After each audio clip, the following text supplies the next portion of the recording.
ورحمة الله وبركاته.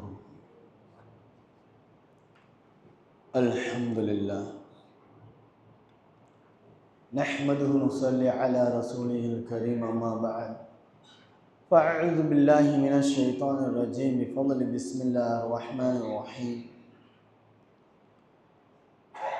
وقضى ربك ألا تعبدوا إلا إياه وبالوالدين إحسانا إما يبلغن عندك الكبر أحدهما أو كلاهما فلا تقل لهما أف. وقال النبي صلى الله عليه وسلم الجنة تحت أقدام أمهاتهم. وقال نبينا صلى الله عليه وسلم أيضا رضا ربي ورضا والدي. صدق الله العلي العظيم، صدق رسول النبي الكريم. سبحانك لا علم لنا إلا ما علمتنا إنك أنت العليم الحكيم. ربي اشرح لي صدري ويسر لي أمري واحلل عقدة من لساني يفقهوا قولي. صدق الله العلي العظيم، صدق رسوله النبي الكريم. விண்ணையும் மண்ணையும் படைத்து பரிபாலித்து கொண்டு இருக்கின்ற ஏக இறைவனான அல்லாஹ்விற்கு புகழ் அனைத்தும் உரித்தாகட்டுமாக.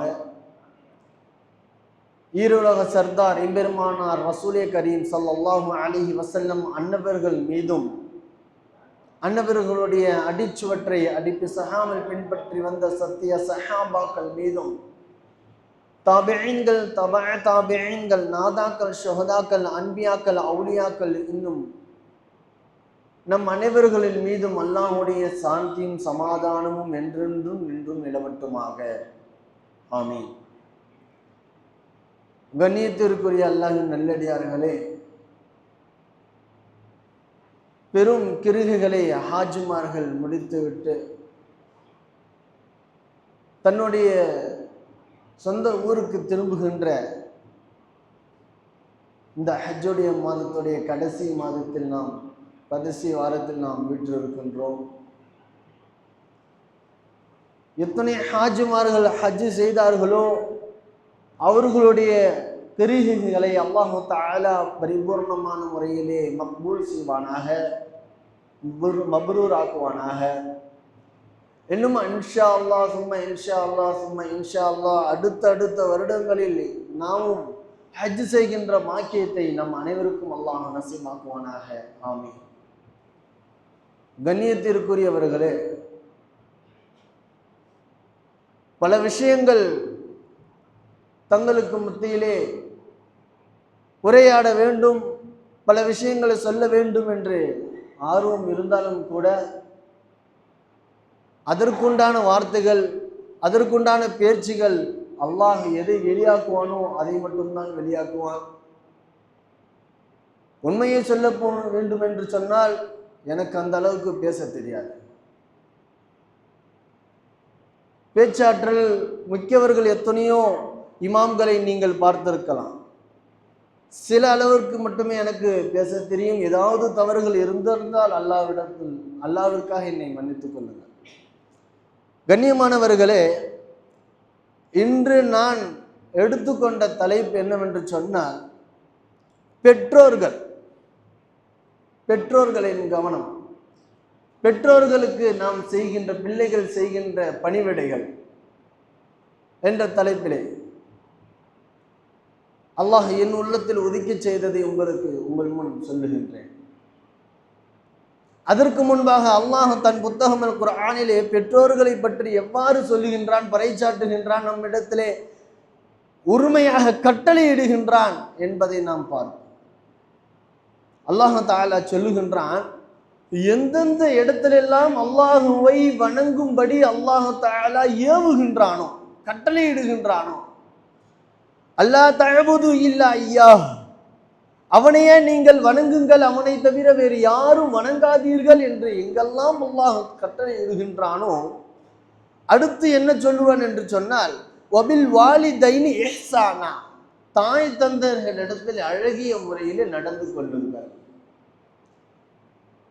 அல்லாஹ்விற்கு அடுத்து தாய் தந்தையர் என்பதாக இங்கே அல்லாஹ் தஆலா சொல்லி காட்டுகிறார். தாய் தந்தையர் இடத்துல அழகிய முறையில் நடந்து கொள்ளுங்கள்.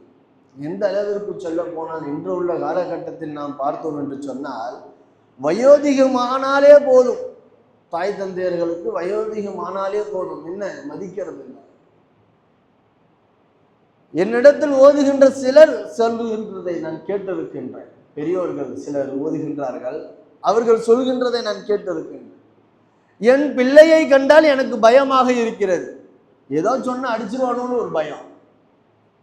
10th படிக்கிற பிள்ளை, நான் அத்தா ஏதாச்சும் சொன்னா என் பிள்ளை என்னை அடிச்சிருவானோ பயமா இருக்கு அப்படின்னு ஒரு தந்தை தன்னுடைய பிள்ளையின் மீது உள்ள பயத்தை காட்டுற அளவிற்கு இந்த காலம் சென்று கொண்டிருக்கிறது. ஆனால் இங்க அல்லாஹ் என்ன சொல்லுகின்றான் பாருங்க, அம்மா ஐயபுலு கண்ண இம்மா ஐயபுலு கண்ண இந்த கல்கிபர் அஹதுஹுமா, உங்களிடத்தில் உங்களுடைய தாய் தந்தையர்கள் இருவரில் ஒருவர் வயோதிகமான நிலையிலோ அல்லது இருவரும் வயோதிகமான நிலையிலோ நீங்கள் பெற்றுக்கொண்டால் பல தப்புல்லம்மா சீன்னு சொல்லாது. சீன்ற வார்த்தை கூட சொல்லக்கூடாது. ஆக நாம் இழிவாக கருதுவதிலேயே ஆக சும்மா சொற்பமாக கருதக்கூடியதான் சீன்ற வார்த்தை. ரொம்ப இழிவானதாக கருத மாட்டோம், ரொம்ப பெருசாகவும் அதை நினைக்க மாட்டோம். தாய் தந்தையருக்கு அதனால பெருசா நினைப்பாங்கன்றது எதுவுமே நம்ம எண்ண மாட்டோம். ஆனா அப்படிப்பட்ட விஷயத்தையே நீங்க என்ன செய்யக்கூடாது, தாய் தந்தையர் இடத்துல சீன்ற வார்த்தை சொல்லாது. விளையாட்ட கொள்ளம்மா சீன்னு சொல்லாது. யார் சொல்லி காட்டுறா? அல்லாஹ். அப்புறம் அவர்களிடத்துல வபில் வாலிதைன் இஹ்சானா, அழகிய முறையில் நடந்து கொள்ளுங்கள் என்பதாக அல்லாஹ் தஆலா இங்கே பறைச்சாட்டு. சில வாழ்க்கையுடைய இந்த நாடுகளில் நடக்கக்கூடிய பலவிதமான விஷயங்களை பார்க்கும்போது ரொம்ப இழிவான நிலைகள் நடந்து கொண்டிருக்கு. ரொம்ப வருத்தமான விஷயமும் கூட. பெற்றோர்களை பிள்ளைகள் மதிப்பதும் கிடையாது. பெற்றோர்கள் பிள்ளை இடத்துல பேசுறதுக்கு பயமாகவும் இருக்கு. பெற்றோர்கள் ஏதாவது பிள்ளை இடத்துல சொன்னா ஏதாவது செஞ்சிருவானோ அப்படின்னு ஒரு பயமும் இருக்கு. ஏன்னா நம்மளுக்கு வயசாயிடுச்சு, நம்மளை தூக்கி எங்கேயாச்சும் போட்டுட்டா என்ன செய்யறது? நம்மளுக்குன்னு ஒரு ஹோம் வச்சிருக்காங்க, வேற ஓல்டு ஏஜ் ஹோமா. நம்மளுக்குன்னு முதியோர்கள் இல்லம்ன்று தனியாக வேற வச்சிருக்காங்க, அங்க தூக்கிட்டு போய் போட்டுருவானோன்னு ஒரு பயத்திலேயே பெற்றோர்கள், இந்த காலத்துல வாழக்கூடிய பெற்றோர்கள் நடுங்கிட்டு சில பேர் இருக்கதான் செய்வோம். அல்லாஹ் அதை விட்டு நம்மை பாதுகாப்பானார். நம்முடைய பிள்ளைகளை சாலிஹானவர்களாக அல்லாஹ் ஆக்கி அருள் புரிவானார். கண்ணியத்திற்குரியவர்கள், இங்கிலாந்துல ஒரு இன்ஜினியர், முஸ்லீம் இன்ஜினியர், அவருடைய நண்பரான ஒரு இன்ஜினியரை சந்திக்கிறதுக்காக போறார். மாற்று மத சகோதரர் தான். சந்திக்கிறதுக்காக போறார். அவர் டேபிளில் உட்காந்து, அந்த இங்கிலாந்துன்றது அதோடைய பழக்க வழக்கங்கள்லாம் வேற மாதிரி இருக்கும். ரொம்ப கண்ணியமாக உட்கார வைப்பாங்க. அவர் கண்ணியப்படுத்தி உள்ளே வர வச்சு உட்கார வச்சு பேசிக்கிட்டு இருக்கும் பொழுது திடீர்னு ஒரு ஃபோன் கால் அந்த சகோதரருக்கு, நண்பருக்கு வருது. அதை செக்ரட்டரி எடுத்துகிட்டு வந்து அந்த ஃபோன் காலை சொல்கிறாங்க, விஷயத்த சொல்கிறாங்க.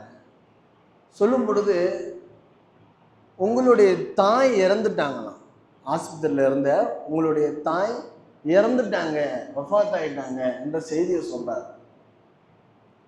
இது கேட்ட உடனே முஸ்லிமான சகோதரர், முஸ்லிமான இந்த இன்ஜினியர் பதறிட்டார். கொஞ்ச நேரத்துல ரொம்ப ஷாக் ஆயிடுச்சு. அல்லல்லா, உங்ககிட்ட நான் வேற பேசிக்கிட்டு இருக்கீங்க, நீங்க கோச்சிக்காதீங்க, நீங்க போய் அந்த விஷயத்தை போய் பாருங்க, உங்க தாய்க்கு செய்ய வேண்டிய கடமைகளை நீங்க செய்யுங்க போங்க அப்படின்ட்டு அவர் பணிக்கிறார். அப்போ அந்த மாற்று மத சகோதரர் இன்ஜினியர் அவர் சொல்றாரு, டோன்ட் வரி பாய், உட்காருங்க, சி டவுன் ப்ளீஸ் அப்படின்னு சொல்லிட்டு சொல்றாரு. ஒரே ஒரு கால் பண்ணார். நீங்க என்னென்ன செய்யணுமோ அதெல்லாம் செஞ்சு முடிச்சிருங்க, பில் அமௌண்ட் அனுப்பிச்சி வச்சிருங்க, நான் பில் பேமெண்ட்டை பண்ணிடுறேன். தாய்க்கு செய்ய வேண்டிய கடமையை கூட செய்யலை, தாயோடைய முகத்தை கூட பார்க்கறதுக்கு விரும்பல. இவர் அப்படியே ஷாக் ஆகிட்டாரு. அல்லாஹ் அக்பர். இந்த மாதிரி ஒரு சூழ்நிலை இங்கே அல்லாஹ் தஆலா என்ன சொல்லுகிறான்? வபில் வாலிதைனி இஹ்சானா, உங்களுடைய தாய் தந்தையரிடத்தில் அழகிய முறையில் நடந்து கொள்ளுங்கள். அவர்களுக்கு வயோதிகமானால் அவர்களை சீன்ற வார்த்தையை கூட சொல்லாதீங்க, அவங்க இடத்துல நல்ல முறையில நடந்து கொள்ளுங்க என்பதாக அல்லாஹ் தஆலா இங்க புத்தகம் குர்ஆன்ல சொல்லி காட்டுறான். ஆனா இங்க மாற்றமான ஒரு விஷயத்தை அவர் பார்த்த உடனே ஆச்சரியப்பட்டார். அல்லாஹ், இவ்வளோ பெரிய இழிவான ஒரு மரணம் பாருங்க. அந்த தாய் தன்னுடைய பிள்ளை தன்னுடைய மரணத்தை கூட அந்த மையத்துடைய அந்த ஜனாசாவுடைய இது கூட பார்க்கறதுக்கு வரலன்னா இவ்வளோ பெரிய அல்லாஹ். அதே போல அமெரிக்காவில் ஒரு case, dog is his loyalty அப்படின்னு சொல்லிட்டு ஒரு கேஸ் போட்டது ஒரு அம்மா, ஒரு தாய். பெரிய கோர்ட்டு லாயர் 2 பேருமே வச்சு லாயரை வச்சு இது பண்ணுறாங்க, வாதாடிக்கிட்டு இருக்காங்க. என்ன விஷயம்னு சொன்னாக்கா, தாய் அவங்க கேஸ் போடுறாங்க, என் மகன் ஒரு நாயை வளர்க்குறான், அந்த நாய்கிட்ட எவ்வளோ நேரம் டைம் ஸ்பெண்ட் பண்ணுறான், ரொம்ப நேரம் டைம் ஸ்பெண்ட் பண்ணுறான். ஆனால் என்ன செய்யறது இல்லை, என்கிட்ட ஒரு 5 நிமிஷம் பேசுறது கிடையாது, பெருசாக எதுவும் கேட்கல, ஒரு 5 நிமிஷம் என்கிட்ட ஒரு வார்த்தை கூட பேச மாட்டேங்கிறான். ஒரே வீட்டில் தான் இருக்கேன், என் தந்தை என்னுடைய கணவரும் இறந்துட்டாரு, ஆனால் என்கிட்ட பேசுறது இல்லைன்றது ஒரு கவலையில் என்ன பண்ணுறாங்க, கோர்ட்லேயே கேஸே போட்டாங்க. ஆனால் தீர்ப்பு வந்தது மாஷா அல்லாஹ். எப்படி தீர்ப்பு வந்ததுன்னா, நாயை பாதுகாப்பது அவருடைய பொறுப்பு, நாயை பாதுகாக்கிறது அவருடைய பொறுப்பு. அவர் உங்ககிட்ட பேசினாலும் அது எங்களுக்கால எதுவும் செய்ய முடியாது, நாங்கள் எதுவும் சொல்ல முடியாது, அது அவருடைய விருப்பம் அப்படின்னு சொல்லிட்டு கேஸு அவருக்கு சாதகமாக போட்டார். அப்போ அந்த பையன் தன் தாயை சந்தித்து சொல்கிறான், அம்மா உங்கள் காலத்தில் நீங்கள் வாழ்ந்துட்டீங்க, என் காலத்தில் நாங்கள் நல்லா வாழ்கிறதுக்காக வேண்டி எங்களை விட்டுடுங்க, நீங்கள் எப்படி இருக்கிறோமோ இருந்துட்டு போயிடுங்க, எங்கள் வாழ்க்கையில் நீங்கள் குறுக்கிடாதீங்க, எங்களுடைய சுதந்திரத்தை நீங்கள் பறிக்காதீங்கன்னு ஒரு பிள்ளை தாயை பார்த்து சொல்லுங்க. அது எந்த காலத்துலையும் இல்லை, இந்த காலத்தில் நடந்துக்கிட்டு இருக்கிறது, இப்போ நடந்துக்கிட்டு இருக்கிறது. எவ்வளோ பெரிய அவல நிலை. கண்ணியமானவர்கள், ஒரு பிள்ளை தன்னுடைய தாயை தந்தையை மதிப்பது ரொம்ப சிரமமான காலகட்டங்கள் தான் இந்த காலகட்டம். ஆனால் என்ன விஷயம் பாருங்க, அந்த பிள்ளைக்கு எவ்வளோ செலவு பண்ண முடியுமோ அவ்வளோ செலவு செஞ்சு உலகத்துடைய எல்லா கல்விகளையும் எந்தெந்த மூலையிலலாம் உயர்ந்த அந்தஸ்துகளை பெற முடியுமோ எல்லா கல்விகளையும் தாய் தந்தையர்கள் பிள்ளைகளுடைய விஷயத்தில் கொடுக்குறாங்க. ஆனால் கடைசி கட்டத்தில் அவங்க சொல்கிற விஷயம், என் வழி நான் பார்த்துட்டு போயிடுறேன், உன் வழி நீ பாருங்க. எவ்வளோ பெரிய அவலங்கள். முதியோர்கள் இல்லம் ஒன்று பெரிய விஷயம் பாருங்க. இங்கே அல்லாஹ் தஆலா குர்ஆன்ல சொல்லும் பொழுது, வபில் வாலிதைனி இஹ்சானா, தாய் தந்தையர் இடத்துல அழகிய முறையில் நடந்து கொள்ளுங்கள், அவர்கள் இருவரோ அல்ல இருவரில் ஒருவரோ வயோதிகம் அடைந்து விட்டால் அவர்களுக்கு சீன்ற வார்த்தை கூட சொல்லாத அளவிற்கு நீங்கள் அவர்களோட விஷயத்துல பார்த்துக்குங்க அப்படின்னு சொல்றான் அல்லாஹ். ஆனால் என்ன ஆச்சு பாருங்க, இந்த காலத்துல ரொம்ப கேவலமான ஒரு விஷயம், முஸ்லீம்கள்லே பல இடங்கள்ல முதியோர் இல்லைன்னு இருக்கு. அல்லாஹ் எவ்வளோ பெரிய கேவலத்தை தான் முதியோர்கள் இல்லம். நம்மகிட்ட முதியோர்கள் இல்லமே கூடாது. இப்ப என்ன ஆயிடுச்சு, முதியோர்கள் நம்மளை பார்க்க முடியல. இவர் சின்ன குழந்தையா இருக்கும் பொழுது தாய் இவன் என்ன செஞ்சாலும் பரவாயில்ல, அசுத்தம் பட்டாலும் பரவாயில்ல, அவனை சுத்தப்படுத்தி தூய்மையாக்கி இப்பதான் கழுவிட்டு வந்து மடியில வச்சிருப்பாங்க. திருப்பியும் யூரின் போயிடுவான், திருப்பியும் நஜஸ் ஆக்கிடுவான், எதையும் பார்க்காம திருப்பியும் இவர் போய் குளிச்சுட்டு வந்து கழுவி விட்டுட்டு திருப்பியும் வந்து கொஞ்சம் நேரம் சென்று விளையாடிக்கிட்டே வந்து யூரின் போகும்போது எங்கேயும் போகாம தாயோடைய மடியிலையும் தந்தையோட மேலேயும் தான் போவோம். ஆனா அவ்வளவும் பொறுத்துக்கிட்டு தன்னுடைய தாய் தந்தையர்கள் பிள்ளைய பார்க்கறாங்க. ஆனா இந்த பிள்ளை பெருசாகி தாய் தந்தையர்களுக்கு வயசாயிடுச்சுன்னு சொன்னா இவங்க வந்து இதே மாதிரி மலஞ்சலம் கழிக்கிறதுனா ரொம்ப அன்ஈஸியா இருக்கு. இதெல்லாம் பார்த்துக்கிட்டுலாம் இருக்க முடியாது. இந்த காலத்துல அதெல்லாம் முடியுமா? அதனால அவங்க அந்த இது ஹோம் கேஜா அந்த இதில் நீங்கள் தங்குறது தான் நல்லது. எவ்வளோ பெரிய அவலம், எவ்வளோ பெரிய அவலம். நபி பெருமானார் ஸல்லல்லாஹு அலைஹி வஸல்லம் சொல்லுவாங்க பாருங்க, அல் ஜன்னத்து தஹ்த அக்தாமி உம்மஹாத்தி, தாயுடைய கால் பாதத்தில் தான் சொர்க்கம் இருக்கிறது. என் பசங்களுக்கு இது முன் நடத்தின ஒரு முறை பாடத்தை உடனே போய் பார்த்துட்டான் போல, தாயுடைய காலத்துக்கு பார்த்துட்டு மறுநாள் வந்து எங்ககிட்ட சொல்கிறார், ஹஜ்ரா சும்மா சொல்லாதீங்க ஹஜ்ரா, எங்க அம்மாவுடைய காலத்துக்கு பார்த்தேன் நான், சொர்க்கம்லாம் இல்லை. அந்த மாதிரி புரிஞ்சுக்கிற காலங்கள் இது. அப்ப அந்த பிள்ளைகளுக்கு நாங்கள் விளக்கம் சொன்னது என்னன்னு சொன்னா, நபி ஸல்லல்லாஹு அலைஹி வஸல்லம் அந்த விஷயம் சொல்வதற்கு காரணம் என்னவென்று சொன்னால், சொர்க்கத்துக்கு போனோம்னா உன் தாயை நீ கவனிக்கணும், தாயிடத்துல நல்ல முறையில் நடந்து கொள்ளணும், தாய் ஒரு விஷயம் சொன்னா நீ கேட்கணும், தாயோடைய கோபத்துக்கும் சாபத்துக்கும் ஆளாயிடக்கூடாது. அதுதான் அங்க கருத்து. நீ தாயுடைய கோபத்துக்கு ஆளானா, தாய் ஒன்னுக்கு பத்வா செய்யற மாதிரி ஆயிடுச்சுன்னு சொன்னா என்ன செய்ய முடியாது, ஒன்னால சொர்க்கத்துக்கு போக முடியாது. அதுதான் அங்க கருத்து. கண்ணியமா ரொம்ப அவல நிலையில போயிட்டு, இதுக்கெல்லாம் காரணம் ஒண்ணுதாங்க. இதுக்கெல்லாம் ஒரே காரணம், மார்க்கம்னா என்ன தெரியாம இருக்கிறது தான்.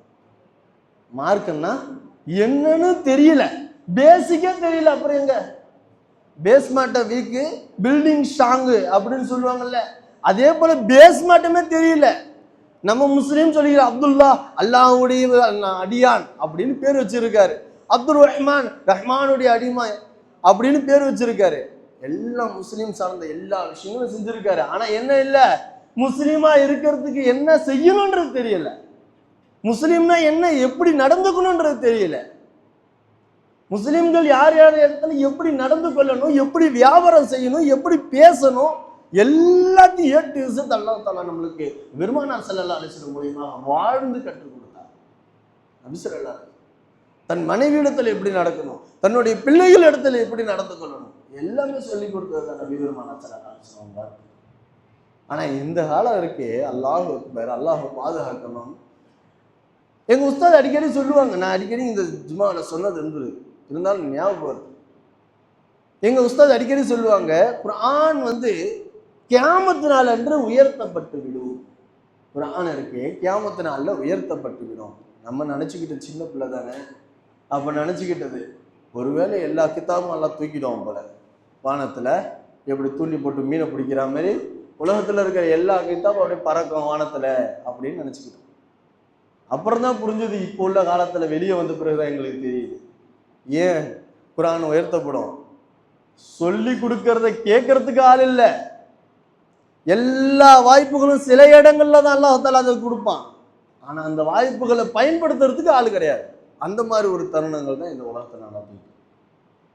கண்ணியமான இங்க எல்லா வாய்ப்புகளும் எல்லாம் கொடுப்பான். குர்ஆனை கற்றுக்கொள்வதற்கு வாய்ப்பு கொடுக்குறான். பெரியவர்கள் அல்ஹம்துலில்லாஹ், அல்லாஹ் தஆலா உங்களுக்கு உங்கள் மீது ரஹ்மத் செய்வானாக, உங்களுடைய விஷயங்களை எல்லாத்திற்கும் அல்லாஹ் தஆலா உதவி செய்வானாக. பெரியவர்கள் எவ்வளவு ஆர்வமா குர்ஆன் ஓதுறதுக்கு ஆர்வமா இருக்கு. இங்க காலையில பஜ்ருக்கு வந்தாக்க தெரியும் உங்களுக்கெல்லாம் எவ்வளவு பேர் குர்ஆன் ஓதுறாங்க. பெரிய அலிப்பா கூட ஓத தெரியாம வராங்க, ஓதி கத்துக்கிட்டு ஒரே வாரத்துல குர்ஆன் எடுத்தவர்களும் இருக்கிறாங்க. குர்ஆன் ஓதி ஒரு முறை முடிச்சுட்டு என்னோட கடமை முடிஞ்சு போச்சு. ஒரு பிள்ளை கிட்ட கேட்ட, மதரசாவுக்கு ஏன்பா அனுப்ப மாட்டேங்கிறீங்க, பேரண்ட்ஸ் கிட்ட கேட்டதுக்கு அந்த பேரண்ட்ஸ் சொல்ற ஒரு வார்த்தை, அவன் அஜரத் அவன் அப்பயே 10th படிக்கும்போது 9th படிக்கும்போது குர்ஆன் ஓதி முடிச்சுட்டான், குர்ஆன் ஓதி முடிச்சுட்டான், அவ்வளவுதான் முடிஞ்சிருச்சு. குர்ஆன் முடிஞ்சிருச்சா? குர்ஆன் என்பது முடிவல்ல. குர்ஆன் ஓதி முடிச்சிட பிறகு எப்பயுமே ஒரு பழக்கம் இருக்கு இமாம்கள் இடத்துல, குர்ஆன் ஓதி முடிச்சுட்டாரு, சூரத்து நாஸ் வரைக்கும் ஓதி முடிச்சுட்டாரு. ஆனா திருப்பி இமாம்கள் என்ன பண்ணுவாங்கன்னா, திருப்பி வா அல்ஹம்துலில்லாஹி ரப்பில் ஆலமீன் ஆரம்பி அலிஃப் லாம் மீம் ஸாலிகல் கிதாபு லா ரைப ஃபீஹி ஒரு ஐன் ஓதுப்பா. ஏன் தெரியுமா அது சொல்றது? குர்ஆன் முடிவல்ல, உன்னுடைய ஆரம்பம். குர்ஆன் நீ நாஸ் வரைக்கும் ஓதி முடிச்சுட்டேன்னு அர்த்தம் இல்ல, திருப்பி ஆரம்பி. உன் வாழ்க்கை முடிகிற வரைக்கும் கடைசி மூச்சு வரைக்கும் குர்ஆன் ஓதிக்கிட்டே இருக்கணும் தான் அங்க கருத்து. இவர் என்ன சொல்றாங்க பேரண்ட்ஸ், அவன் சின்ன வயசுலயே குர்ஆன் ஓதி முடிச்சுட்டான், முடிஞ்சு போச்சு, குர்ஆன் ஓதி முடிச்சுட்டா முடிஞ்சிருச்சு எல்லாம் அப்படின்னு நினைச்சுக்கிட்டு இருக்கிறாங்க. எல்லாம் இந்த காலத்தை சொல்ல போனாக்கா குறிப்பாக ஒரு கிராமத்துல ஒரு விஷயம் நடந்துச்சு கேளு. ஒரு கிராமத்துல ஜும்மாவுக்கு மட்டுமே பல பேர் வரும்ல, அந்த மாதிரி சில பேர் அந்த மாதிரி வருவாங்க கிராமத்துல. ஜும்மாவுக்கு மட்டும் அந்த கூட்டம் கூடும், மற்ற 5 வக்தெல்லாம் கிடையாது. இன்னா லில்லாஹி வ இன்னா இலைஹி ராஜிஊன். திருப்பி ஜும்மாவுக்கு மட்டுமே வருவாங்க. ஜும்மாவுக்கு வரக்கூடிய ஒரு நபர், அவரு கரெக்டாக மெம்பர் படிக்கு முன்னாடி நிற்பார், இங்கே உட்காந்துருப்பார். உட்கார்ந்துருக்கிறவர் அஜரத்து குத்துபா எழுதுறதுக்கு மேலே ஏறிடுவாங்க. குத்துபா ஓதுவார் அஜரத். ஓதி முடித்த உடனே அவர் இறங்கிட்டார். ஒரு வாரம் அவர் பார்த்தார்.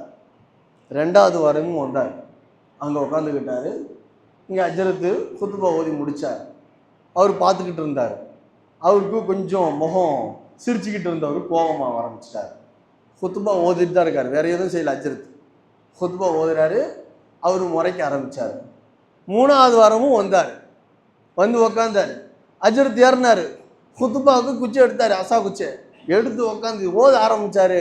ஓதன உடனே அவர் கோபம் அதிகமாகி வேகமாக அந்த அசா குச்சி எடுத்து மண்டையில் அஜரத் மண்டையில் போட்டார். உடனே எல்லாருக்கும் ஆச்சரியமாயிடுச்சு. உக்காந்துட்டு இருந்தவர் திடீர்னு என்ன இதே மாதிரி அஜரத்தை போய் அடிக்கிறாரே அப்படின்னு சொல்லி அஜரத்து கொஞ்ச நேரத்தில் மண்டையெல்லாம் வந்து கிருகிருன்னு ஆகி அப்படியே உட்காந்துட்டார். இந்த பொருளே எல்லாம் கேட்டாங்க, ஏன்பா அவங்களுடைய அப்பா எல்லாம் உட்காந்துட்டு இருக்காங்க. எல்லாம் கூப்பிட்டு வந்து தனியா, ஏன்டா அஜரத்தை போய் அடிக்கிறியப்பா, அது குத்துபா ஓடிக்கிட்டு இருக்கும்போது அடிக்கலாமா? என்னப்பா அஜரத்தை போய் அடிக்கிறியப்பா, இப்படிலாம் செய்யக்கூடாதேம்மா, நீ இந்த மாதிரி செஞ்சுட்டியப்பா, எவ்வளோ பெரிய பாவம், உஸ்தாது போய் அடிக்கிறீங்க, அஜரத்தை போய் அடிக்கலாமா? என்ன காரணம், எதுக்காக வந்து அடிச்ச? அப்பா நீ கேளு, என் தலையில் போட்டிருக்கேன்ல அதை குல்லான்னு சொல்லுவாங்க அவங்களாம். இந்த குல்லா இது யாருதுன்னு கேட்டார். என்னோட தான் மகனே. சரி, உனக்கு முன்னாடி அது யாருக்கிட்ட இருந்துச்சு? என்னுடைய அப்பா கிட்ட இருந்துச்சு. சரி, அந்த அப்பாவுக்கு முன்னாடி யார்கிட்ட இருந்துச்சு? அவருடைய அப்பா கிட்ட இருந்துச்சு. அப்படி ஒரு 4 தலைமுறையை சொல்லிட்டு சொன்னார், இது 4 தலைமுறையாக இது என்ன இருக்கு, இந்த குல்லா மாறி மாறி வந்துக்கிட்டு இருக்கு. எப்போ பார்த்தாலும் இந்த அஜரத்தி என்னுடைய குல்லாவை பார்த்து இத்த குல்லான்னு சொல்லிக்கிட்டு இருக்காரு. இது இத்து போன குல்லான்னு எனக்கு தெரியாதா? 4 தலைமுறையாக திருப்பி வந்துக்கிட்டு இருக்குல்ல, இது இத்து போன குல்லான்னு எனக்கு தெரியாதா? இவர் என்னன்னா என்னை பார்த்து எப்போ பார்த்தாலும் கிண்டலா, எப்போ பார்த்தாலும் என்னை பார்த்து மட்டுமே இத்த குல்லான்னு என்னை ஒரு நோட்டை விட்டு சொல்லிக்கிட்டே இருந்தார், குத்தி காட்டிக்கிட்டே இருந்தார். எனக்கு அதான் கோவம் வந்துச்சு, அடிச்சு. அஜரத் என்ன சொல்றாங்க, இத்தகுல்லாஹ், அல்லாஹு அஞ்சு கொள்ளுங்கள் அப்படின்னு அர்த்தம். இத்தகுல்லான்னு என்ன அர்த்தம்? இத்து போனக்குள்ளா கிடையாது. இத்தகுல்லானா இத்து போனக்குள்ளா கிடையாது. இத்தகுல்லாஹ், அல்லாஹு அஞ்சு கொள்ளுங்கன்னு அர்த்தம். இவர் என்ன சொல்றாரு, அஜரத்து இத்தகுல்லான்னு சொல்லிட்டு என்னையே பார்த்து சொன்னதுனால நான் அடிச்சுட்டேன், கோவம் வந்துருச்சுன்னு. அப்ப புரிஞ்சுக்கொள்ளுங்க சகோதரர்களே, சகோதரிகளே, கண்ணியமானவர்களே, மார்க்கம்னா என்ன, அடிப்படைனா என்ன, அரபினா என்ன, இஸ்லாம்னா என்ன, என்னென்ன விஷயங்கள் எப்படி தெரிஞ்சு கொள்ளணும், எப்படி கற்றுக்கொள்ளணும், என்னென்ன விஷயங்கள் எப்படி செய்யணும், அது தெரியலை. அப்போதானே இதெல்லாம் கற்றுக்கிட்டாதானே தாய் தந்தையர்களுக்கு மரியாதை கிடைக்கும், தாய் தந்தையருக்கு உண்டான கண்ணியம் கிடைக்கும். உலக கல்வி மட்டுமே நாம் பிள்ளைகளுக்கு தேய்ச்சிக்கிட்டு இருந்தோம்னு சொன்னாக்கா ஒரு காலம் வரும், அந்த காலத்துல என்ன ஆயிடும், நவுது பில்லா சும்மா நவுது பில்லா, அல்லாஹ் தாலா நம்ம அனைவரையும் பாதுகாப்பானாக, நம்மளுடைய பிள்ளைகளை சாலிஹானவர்களாகவே ஆக்கியருள் புரிவானாக. கண்ணியத்திற்குரியவர்களே, இழிவான நிலைகள் தான் ஏற்படும். நல்லா பார்க்கலாம், இப்பயும் உள்ள சமுதாயங்கள் இப்போன்னு பெரிய பின்ன போயில்லை, இப்பயும் நடந்துக்கிட்டு தான் இருக்கு. தன்னுடைய பிள்ளைகளுக்கு மார்க்கத்தை திணிக்காததன் காரணமாக, மார்க்கத்தை இது பண்ணாதது காரணமாக, பேசிக்கு கூட தெரியாதது காரணமாக தன்னுடைய பிள்ளைகள் தனக்கு எதிரிகளாக மாறுகின்ற சமுதாயம் இந்த சமுதாயம். எல்லாருமே பார்ப்பீங்க, எல்லாருக்குமே தெரியும், உங்க எல்லாருக்குமே தெரியும். பேரண்ட்ஸுகளே பிள்ளைகள் எந்த அளவுக்கு கவனிக்கிறார்கள், அவர்கள் எந்த அளவுக்கு தன்னுடைய பிள்ளைகள் எதிரிகளாக போய்கொண்டு இருக்கிறார்கள் என்பதை பேரண்ட்ஸுகள் அறிகின்றவர்களாகத்தான் இருக்காங்க. கண்ணியமானவர்களே, ஆக மார்க்கத்துடைய விஷயங்களை விளங்கிக் கொள்வதற்கு குர்ஆன் ஒன்றே போதுமானது. அல்லாஹ் குர்ஆன்ல சொல்லுகின்ற பொழுது சொல்லுவான், அலிஃப் லாம் மீம் ذَلِكَ الْكِتَابُ لَا رَيْبَ فِيهِ. இந்த வேதம் இருக்கு தெரியுமா, குர்ஆன், அதில் எந்த சந்தேகமும் இல்லை. லா ரைப ஃபீஹ் ஹுதல் லில் முத்தகீன், இறையச்சம் உடையவர்களுக்கு நேர் வழி காட்டும், இறையச்சம் உடையவர்களுக்கு நேர் வழி காட்டும். அங்க அல்லாஹ் சொல்லிட்டானா, இறையச்சம் உடையவர்களுக்கு நேர் வழி காட்டும். இறையச்சம் உடையவர்களா எப்படி ஆகிறது, அதோடைய விஷயங்கள் எப்படி தெரியுது? பிள்ளைக்கு தெரிஞ்சாதானே ஆக முடியும் இறையச்சம் உடையவர்களாக. தன்னுடைய பிள்ளைகளை தன்னுடைய எஜுகேஷனை மட்டுமே பார்த்து என்ன பண்றாங்க, இப்போ உள்ள காலகட்டத்தில் அப்படியே உயர்ந்த அந்தஸ்துல கொண்டு போறாங்களே தவிர என்ன செய்யறது இல்லை, தன்னுடைய மரணத்திற்கு பிறகும் இந்த உலகத்திலும் என் பிள்ளை எனக்கு கண்ணியமாக நடந்து கொள்ள வேண்டும் என்று சொன்னா என்ன செய்யணும், மார்க்கத்துடைய விஷயம் மட்டும்தானே, குர்ஆன் மட்டும்தான், குர்ஆன் மட்டும்தான். குர்ஆன் இல்லைன்னு சொன்னாக்க யாரும் எதுவுமே செய்ய முடியாது, சொர்க்கத்துக்கே போக முடியாது. ஹதீஸை வச்சு சொல்றேன், சொர்க்கத்துக்கே போக முடியாது.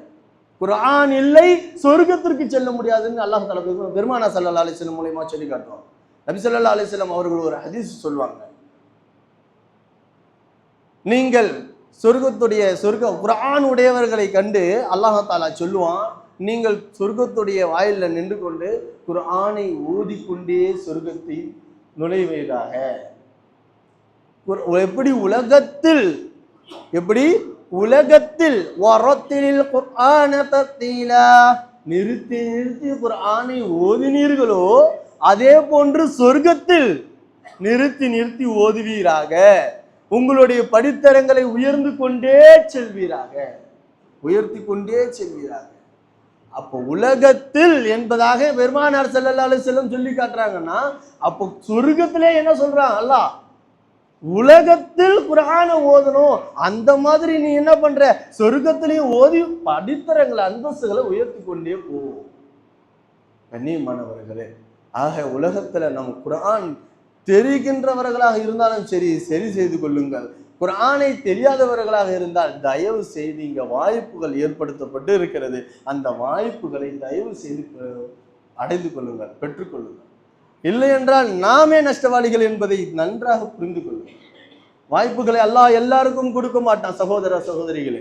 அல்லாஹ் எல்லாருக்கும் வாய்ப்புகள் கொடுப்பதல்ல, ஏதோ ஒரு சந்தர்ப்பங்களில் அல்லாஹ் தஆலா சில வாய்ப்புகளை கொடுத்தால் அதை பற்றி பிடித்துக் கொள்வதுதான் அறிவுடையவர்களுக்கு உகந்ததே தவிர அதை விட்டு ஏதோ தானே எண்ணிக்கை பார்த்துக்கலாம் அப்படின்னு விட்டு விடுறது கண்டிப்பாக நம் இயலாதவர்கள் என்பதை, நாம் நஷ்டவாளிகள் என்பதை இதிலே அறிந்து கொள்ளலாம். கண்ணியமானவர்களே, ஆக நம்மளுடைய பிள்ளைகள் நம்மை பராமரிக்க வேண்டும், கண்ணியப்படுத்த வேண்டும், நல்ல முறையில் இமையிலும் மறைமையிலும் நடந்து கொள்ள வேண்டும் என்று சொன்னால் நாம் பிள்ளைகளுக்கு தீனுடைய விஷயத்தை கற்றுக் கொடுப்பது நம் மீது கட்டாய கடமை.